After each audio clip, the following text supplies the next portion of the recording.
بس مجھے سوال یہ کرنا ہے کہ مجھے یہ پتہ کرنا ہے رفع اليدین منسوخ ہے یا نہیں. آپ نے کوئی سی کتاب کا مطالعہ کیا؟ بہت سی کتابیں کیا کچھ آپ کو کچھ ملا اس میں؟ ملا تو بہت کچھ ہے. دیکھیں دونوں طرف دلائل. بات یہ ہے میں آپ کو ایک دلیل دے دیتا ہوں, یہ بھی ایک دلیل دے دیتا ہوں. اب ان کی دلیل میرے پاس لے آؤ, میری دلیل ان کے پاس بھی لے جاؤ, پھر بھی سنو یہ کیا کہہ رہے ہیں. سمجھ رہے بات کو پڑھیں جس نے لکھی ہے, اور اس کے مخالف جو کہتا ہے یہ صحیح نہیں ہے اس کے بعد لے جائیں گے کیا کہتا ہے, اور یہ بات اس کے بعد لے جائیں گے کیا. میں یہ کر چکا ہوں. جی میں یہ کر چکا ہوں. تھوڑا سا آپ کو بتاتا ہوں. دیکھیے میں جو تھوڑا بہت تحقیق کی ہے, جو اپنی کم عقلی کی ہے, مجھے نظر آیا ہے کہ رفع اليدین منسوخ ہے. اس کا ریزن یہ ہے کہ ہمیں رفع اليدین سجدوں کے اندر بھی ملتا ہے, ٹھیک ہے نا, اور باقی مقامات پر بھی ملتا ہے. مجھے صرف یہ سوال کرنا ہے کہ آپ جو ہے رفع اليدین کو منسوخ مانتے ہیں یا نہیں مانتے؟ نہیں, آپ نے ابھی رفع اليدین کے منسوخ کی جو دلیل دی ہے اس سجدوں میں بھی ملتا ہے. منسوخ کی آپ نے کہا مجھے جو لگتا ہے منسوخ ہے. اب آپ نے کہا اس کے لیے جو دلیل دی آپ نے کہا سجدوں میں بھی ملتا ہے, تو اس وجہ سے منسوخ مان رہے ہیں کہ سجدوں میں ملتا ہے. ایک پورا سیکوینس ہے, منسوخی کا پورا ایک سیکوینس مجھے نظر آیا, جس کے جو نظر آیا نہیں, دلیل کوئی دکھا ہے. دلیل کو اس میں کوئی ایک دلیل دے دے. سب سے اہم دلیل نہیں ہے.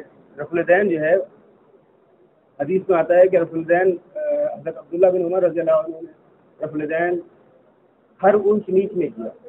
ہر اونچ نیچ سے مراد جو ہے وہ رکوع اور سجود دونوں ہے.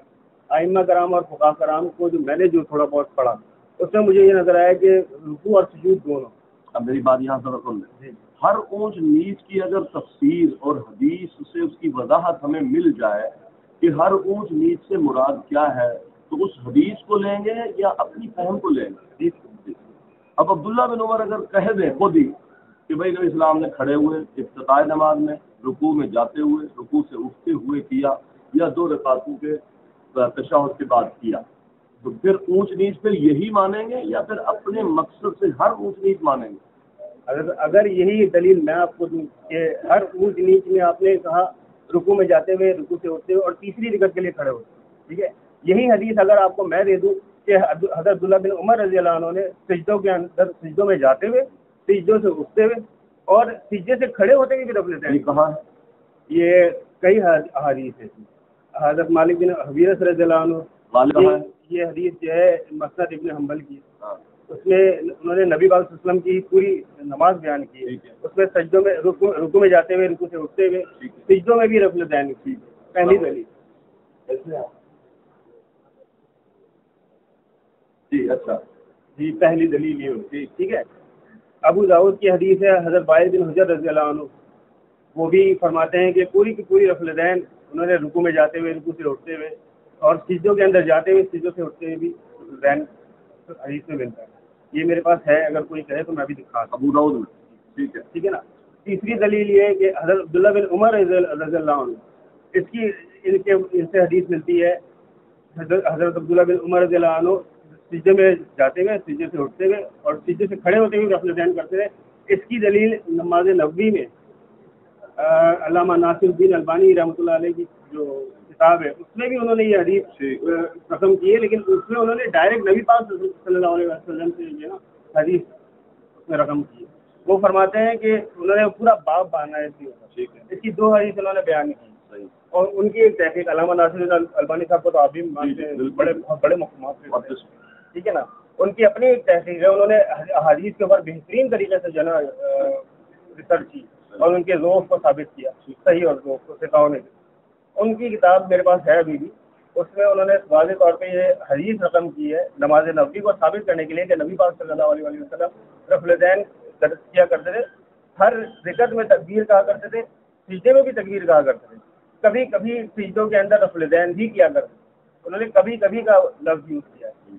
اسی طرح انہوں نے ان دونوں وضاحتیں اس میں سجدوں میں جاتے ہوئے بھی کبھی کبھی رفع اليدین کیا, سجدے سے اٹھتے ہوئے بھی کبھی کبھی رفع اليدین کیا, ٹھیک ہے نا. تو یہ دلیل تو مل رہی ہے. اب ان ساری دلیلوں سے آپ یہ بتانا چاہتے ہیں کہ رفع اليدین منسوخ ہے, نہیں ابھی میں نے صرف دلیل کرنے کی دی ہے، ٹھیک ہے نا، ابھی تو میں نے صرف کرنے کی دلیل دی. اب نہ کرنے کی دلیل کیسے پیدا ہوتی ہے؟ نہ کرنے کی دلیل تو ہمیں رفع الدین کرنے کی تمام احادیث سے ہمیں ملتی ہے. فار ایگزامپل رفع الدین کی جتنی بھی بخاری مسلم کی احادیث ہے، بلکہ رفع الدین کرنے کی 3 مقامات پر، یعنی ایک رکعت کے اندر 3 مقامات پر، رکوع میں جاتے ہوئے، رکوع سے اٹھتے ہوئے، تیسری رکعت کے لیے کھڑے ہوتے ہوئے جو رفع الدین کی احادیث پیش کی جاتی ہیں، ان تمام احادیث کے آخر کے الفاظ آپ پڑھیں، اس میں لکھا ہوا ہے اور سجدوں میں رفع الدین نہیں کیا کرتے، اور سجدے میں جاتے ہوئے رفع الدین نہیں کیا کرتے تھے، اور سجدے سے کھڑے ہوتے ہوئے رفع الدین نہیں کیا کرتے. یہ میں بخاری کی دلیل دے رہا ہوں. بخاری کے اندر 3 احادیث رقم ہے.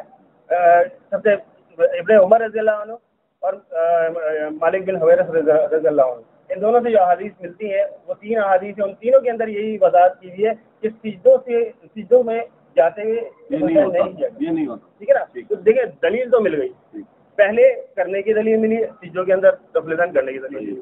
دوسری بالکل صحیح احادیث کے، اگر ہم فار ایگزامپل ہم یہ کہتے ہیں کہ جو سجدے کی کرنے کی جو دلیل ہے وہ احادیث ضعیف ہے، فار ایگزامپل کوئی کہہ سکتا ہے، میں بھی کہہ سکتا ہوں کہ نہیں یہ تو ضعیف ہے. میں کہتا ہوں اگر کوئی حدیث ضعیف ہے تو اس کے نہ کرنے کی دلیل سے نکلے گی. ٹھیک ہے نا. ایک عمل میں کرتا ہوں، فار ایگزامپل ایک کام میں کرتا ہوں، تو اس کے کرنے کی اگر میرے پاس دلیل مل رہی ہے تو اس کی جو بڑی دلیل ہے، اس کی واضح دلیل ہے، وہ میرے نہ کرنے کے عمل کی ہے. کیونکہ ایک کام کو کرنے کے بعد ہی اس کے منع کرنے کا حکم آتا ہے. نہ کرنے سے پہلے جو ہے نا منع کرنے کا حکم ہو ہی نہیں سکتا. ایک کام میں نے کبھی زندگی میں کیا ہی نہیں تو اس کو منع کرنے کا سوال ہی نہیں پیدا ہوتا.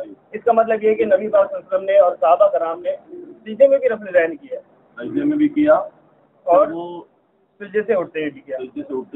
اور اس کا مطلب ہر اونچ نیچ کا مطلب یہ بات یہاں سے واضح ثابت ہوتی ہے کہ ہر اونچ نیچ کے اندر رکوع اور سجود دونوں شامل ہیں. ٹھیک ہے نا. اس کے بعد ایک اور مقام پہ رفع الدین کی منسوخی ہمیں ملتی ہے تشہد کے دوران. تشہد میں صحیح مسلم کی حدیث ہے، جابر بن سمرہ رضی اللہ عنہ، سرکش گھوڑوں والی بہت مشہور حدیث ہے.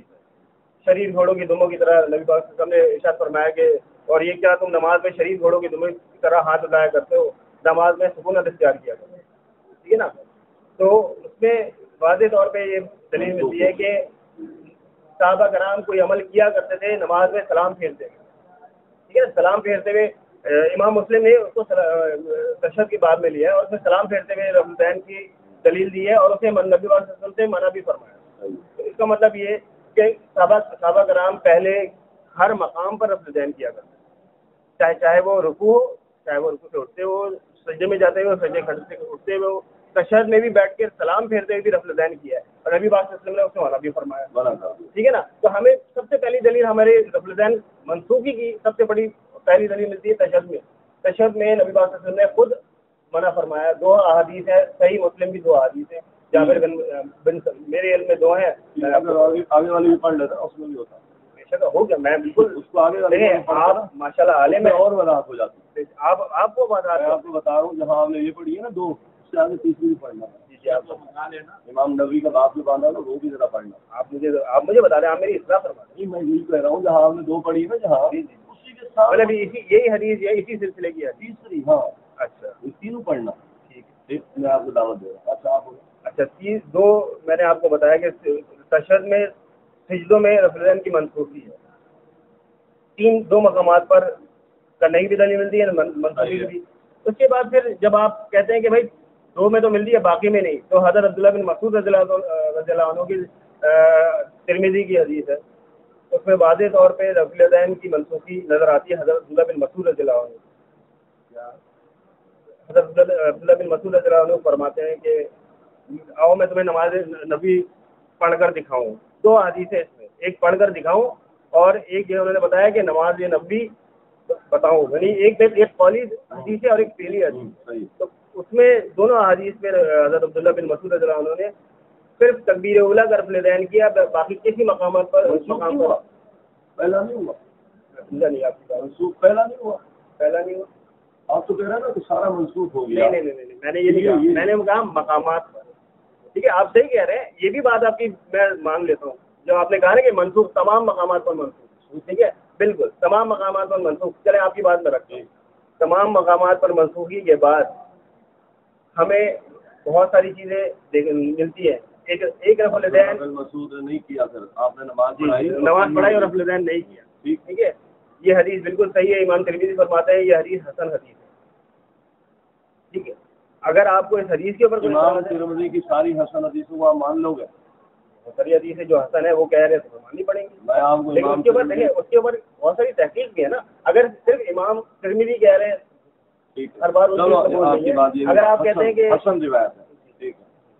اب سوال یہ ہے کہ یہ ہم آپ کی ساری دلیلیں مان لیتے ہیں منسوخ ہو گئی، ٹھیک ہے، تو عیدوں پہ ہم کر رہے ہوتے ہیں، بالکل کر جنازے میں کر رہے ہوتے ہیں، بالکل کر نہیں جنازے میں ہم چلیں ٹھیک ٹھیک، اور وطر پڑھ کے جب ہم دعا پڑھنے لگتے پھر کر رہے ہوتے ہیں، کہ اس کی کچھ الگ دلیلیں ہوں گی یا وہ ساری منسوخ ہو گئے؟ نہیں، میں دیکھیں ایک تواتر عملی ہے، تواتر سے عمل کوئی مل رہا ہے، ٹھیک ہے نا. جو جھوٹ بھی ہے وہ تواتر سے آ رہا ہے. جھوٹ کیسے؟ اگر آپ دیکھیں، اگر آپ اس کی دلیل پیش کر دیں کہ دیکھیں عیدین کے اوپر منسوخی ثابت ہے، بات قبول کر لی جائے گی. اب نہیں ہے، جہاں پہ حدیث ملتی نہیں ہے وہاں پہ ہم خاموش ہیں، ہم کہتے ہیں ٹھیک ہے یہی صحیح ہے، ٹھیک ہے نا. یعنی عیدین کی جو نماز ہے وہ نماز نہیں ہے. نماز بالکل ہے، اور جنازہ نماز نہیں بالکل ہے. وہ جن سے نماز تو ہے، جن سے نماز کا نہ سمجھا نہیں، نماز ایک جنس ہے نا، وہ کوئی بھی نماز ہو سکتی ہے. آپ الگ الگ ہر چیز کے لیے ہم سے دلیل مانگیں گے، ظہر میں الگ دکھاؤ، عصر میں الگ دکھاؤ، وطر میں الگ دکھاؤ، تکبیر جنازے کی نماز میں الگ دکھاؤ، استسقاء میں الگ دکھاؤ، عیدین میں الگ دکھاؤ، یا نماز پر فٹ کریں گے کہ رفع الیدین نماز کے ساتھ ہے. اب اتنی بات مجھے بتا دیں، یا ہر نماز کے لیے الگ دلیل مانگیں گے یا دیں گے؟ ثابت اگر واضح طور پہ دلیل مل جاتی ہے حدیث کے طور پر، میں سجدے میں اور قیام والے رکوع میں اسی طرح آ جاؤں گا. پھر جیسے آپ تفریق کر رہے ہو کہ جی ہر چیز کے لیے الگ دلیل، تو ہمارے لیے تو مل رہی ہے. عبداللہ بن مسعود کہتے ہیں، عبداللہ بن عمر کہتے ہیں کہ آپ کھڑے ہوتے رکوع جاتے ہیں، رکوع اٹھتے ہوئے ایسا کیا، ولم یفعل فی السجدتین، آپ نے سجدوں میں ایسا نہیں کیا. تو استثناء تو مل گیا. جیسے آپ یہاں استثناء ڈھونڈ رہے ہو کہ بھائی جنازے میں، عیدین میں، اس کے لیے جب تواتر ہوتا ہے، یہ اصطلاحات ہم استعمال جب کرنے لگتے ہیں تو اصل بھول جاتے ہیں. جب اصل بھول جاتے، بات یہ ہے کہ جب عبداللہ بن مسعود ایک روایت پیش کر رہا ہے کہ آپ نے رکوع میں سنے بات کر رہے ہیں، حضرت عبداللہ بن مسعود رضی اللہ عنہ کر رہے ہیں.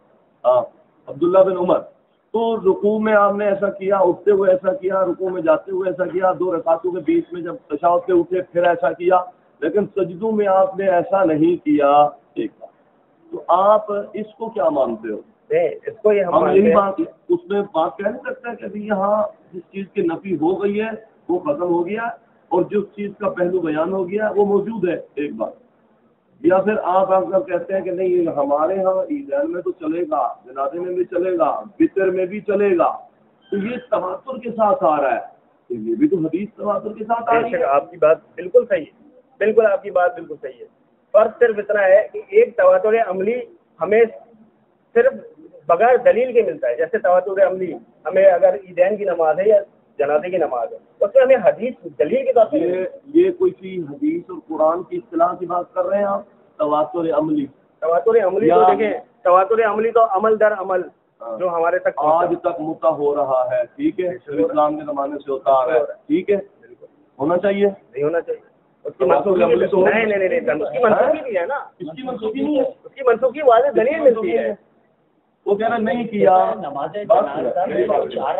میری بات سنیں، نبی علیہ السلام کے صحابی کہتے ہیں نہیں کیا. آپ جو روایت عبداللہ بن مسعود کی پیش کر رہے ہیں، اس عبداللہ بن مسعود کی روایت کا خود امام ترمذی سے بھی پوچھیں، امام ابو داؤد سے بھی پوچھیں، اور اس کے حوالے سے آپ اپنے ائمہ کی جگہ بھی پوچھیں، مولانا عبداللہ کی جگہ بھی پوچھیں. بات سنو، اب وہ روایت اس میں 3 کام اور بھی ہیں. 2 آدمی کھڑے ہیں، ایک دائیں کھڑا ہے ایک بائیں کھڑا ہے، نماز پڑھا رہے ہیں بیچ میں، وہ جائز ہے؟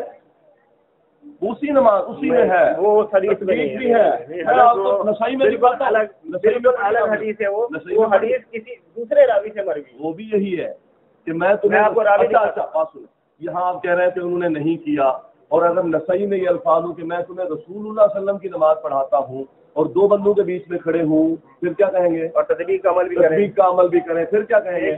حدیث الگ ہے نا چلو الگ ہے، دو چیزیں آپ ملا رہے ہیں. مان لیا ٹھیک ہے حضرت دیکھیں یہاں حدیث منسوخ ہو گئی، یہاں رفع الیدین نہیں ہے، عبداللہ بن مسعود نے نہیں کیا، بات سمجھے، عبداللہ بن مسعود نے نہیں کیا، اور یہاں دو آدمیوں کے بیچ میں نماز پڑھ رہا ہے، وہ بھی وہی جملے کہہ رہے ہیں کہ بھائی میں تمہیں رسول اللہ صلی اللہ علیہ وسلم کی نماز اور تطبیق کر رہے ہیں، کچھ کے بیچ میں ہاتھ دے رہے ہیں اور دو بندوں کے بیچ میں کھڑے ہو کر امام بنے ہوئے ہیں، اس عمل کو کیا کہیں گے، کرنا چاہیے؟ اب میں آپ کو حضرت تربیت کا عمل صرف حضرت عبداللہ بن مسعود رضی اللہ عنہ سے جو ہے نا وہ لیا جاتا ہے، جو ان کی دلیل لیا نہیں جاتا، انہوں نے کہا میں تمہیں رسول اللہ صلی اللہ علیہ وسلم کی نماز پڑھا رہا ہوں، بات چھوڑ دیں ادھر ادھر کی بات، لیا بات نہیں کر رہا، آپ یہ کہیں کہ رفع الیدین کی منسوخی یا نہ کرنے کی، جیسے وہ کہہ رہے ہیں میں رسول اللہ صلی اللہ علیہ وسلم کی نماز پڑھا رہا ہوں، رفع الیدین نہیں کیا، آپ اس کو لے کے بیٹھ گئے نا، ٹھیک ہے جی رسول اللہ صلی اللہ علیہ وسلم کی نماز پڑھائی ہے، یہاں بھی وہ کہہ رہے ہیں میں رسول اللہ صلی اللہ علیہ وسلم کی نماز پڑھا رہا ہوں، تصدیق کر رہے ہیں، دو بندوں کے بیچ میں امام بن رہا ہے،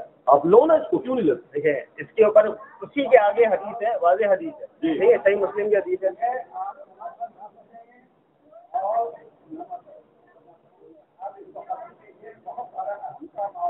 ٹھیک ہے آپ ایسا کریں، کوئی ٹائم نکال کے بیٹھتے ہیں، آپ جو ٹائم دے دیں، ہم تو آج چھٹی کر کے ٹائم نکال کے آئے تھے، بتا کے کہ نہیں اچھی بات ہے، ہم ان سے نالا نہیں ہوتے اللہ کے فضل سے، ہم آپ کو نہیں بھائی صاحب وہ بزرگ ہیں، آپ میرے ساتھ بات کریں، میری بات ہم لوگ تو آپ کو آدھے گھنٹے کی بات ہے، ساری رات بھی بیٹھتے ہیں، اللہ آپ کی ٹائم لگا لیں، بیٹھ جاتے ہیں، بھائی اور بھی مسائل لے کے بیٹھے ہیں، اور ان بات پر